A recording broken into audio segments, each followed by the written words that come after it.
আপনারা যারা ব্যবসা করেন, এটা সাধারণ বিষয় নয়। বিষ্ণু ইসলাম নিজেও ব্যবসায়ী ছিলেন।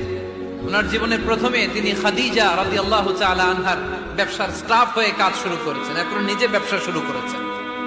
এরপরে খাদিজাতুল কুবরা রাদিয়াল্লাহু তাআলা আনহা সব সম্পত্তি বিয়ের পরে বিশ্বনবীর পায়ের সামনে ঢেলে দিয়েছেন। বললেন, ইয়া রাসূলুল্লাহ, এই সম্পদ আমি আপনাকে দিয়ে দিলাম, আপনি ইচ্ছামতো দিনের প্রয়োজনে খরচ করেন। সুবহানাল্লাহ পড়েন। এজন্য বিষ্ণু ইসলাম আমাদের জন্য উপমা, আব্দুর রহমান ইবনে আউফ আমাদের জন্য উপমা। যারা ব্যবসা করেন তারা বিষ্ণু ইসলামের সুন্নাহ পালন করছেন। আত-তাজির আস-সাদুক আল-আমিন, বিষ্ণুই বললেন সত্যবাদী আমানতদার ব্যবসায়ী, যে ব্যবসা করতে যে মিথ্যা কথা বলে না। অনেক ব্যবসায়ীরা আছে পণ্য চালানোর জন্য মিথ্যা কথা বলে আর কসম কাটে, আছে না নাই?